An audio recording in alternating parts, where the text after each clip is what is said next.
We have been speaking a lot about corruption in ANC ministries, but I want to tell you what's good for the good is good for the good, because how about some corruption in our Ministry of Tourism? How about that little place which sort of flies under the radar? Auntie Pat, Patricia de Lille, who for some reason still gets a cabinet seat. Nice if you can get it, a little two-man party, run down there, her and Brett Herron. Well, try this on for size. SA Tourism. Whenever you hear about events, this is often just a great platform for malfeasance. And SA Tourism has got budget. They meant to market the country. That's their initiative, their job.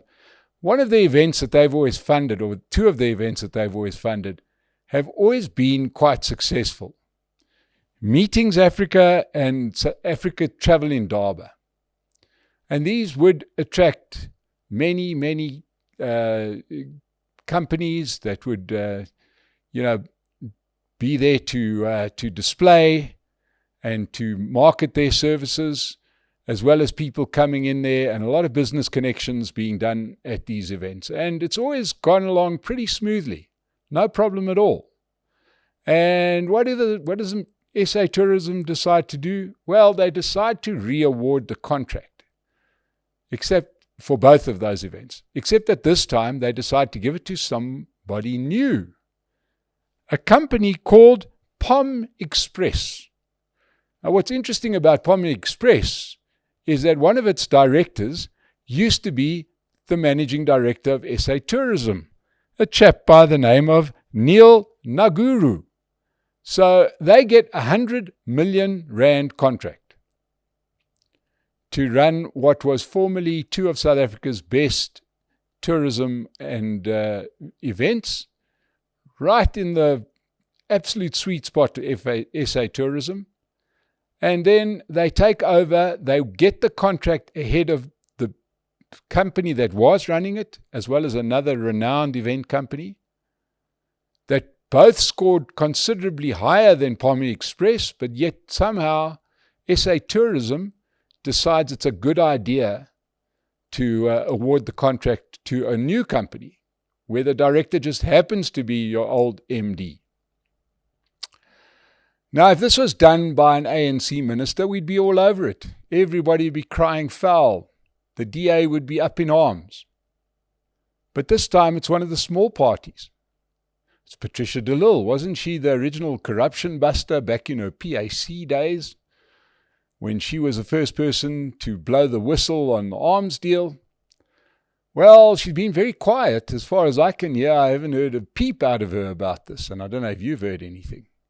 In addition to the 100 million rand that SA Tourism gave to a company to destroy two of our best events, they then spent 10 million rand on an audit and then deny the outcome of the audit. This really does stink to high heaven. And it just goes to show that there's a price to be paid for these small parties that lack any accountability. A bigger party, if they're caught up in corruption, pays a price at the polls. These smaller parties just skate by on the coattails, and there's a grift in South Africa. It's a small party grift that we've got to be very aware of. And that is that it's quite easy, if you are there as a one-seat or two-seat party, you get a chair, you join the government of national unity. You align with the ANC. You vote every time in favor of the ANC.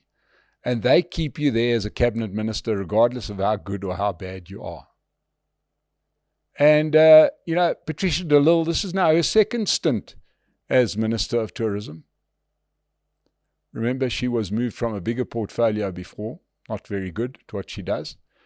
But she's got a job, and she's got a job for life, as long as she just keeps on voting with the ANC. So it's called the Government of National Unity. And whenever we get into this coalition world, we've got to understand the problems with these small parties.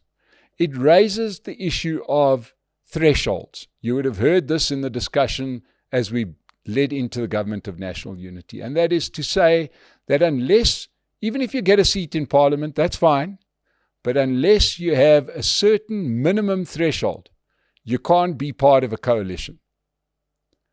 That has proven to be very important in countries where they've worked out how to make coalitions work. And that would go for national, provincial, as well as local government. Or else you end up in a situation like you have in Johannesburg, where you have these small parties, Al Jamar, AIC. You haven't even heard of them, but in Johannesburg they hold the balance of power with their one vote. While bigger parties have to go and kowtow to these small parties in order to get over the line. On the national level, President Ramaphosa making it seem desperate to look like a government of national unity, had to invite all these entrepreneurial parties into the tent. They're entrepreneurial parties because they exist in no ways to make South Africans' lives better.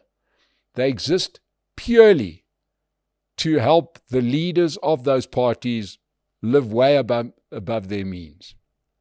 And then what happens when those parties cross the line?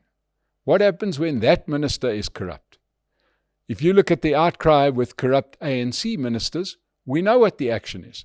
Here you've got every news source all over it saying, why is this one not being suspended? Why is that one not being suspended? There's recourse for a big party. Voters take notice. But these small parties can just slide along, give a contract to a mate, destroy a ministry. What could possibly happen to those parties? They're probably not going to be around in the next election anyway. But while you're there, you make sure that 100 million rand contract goes to an insider, and then you go back to supporting the ANC. That's the way it works in South Africa. So keep your eyes open on this one. The Good Party, their one portfolio, Ministry of Tourism, very nice. We haven't heard one word out of them. So we'll keep our eyes peeled here on the Political Insider. Subscribe to the channel and keep watching. Thank you.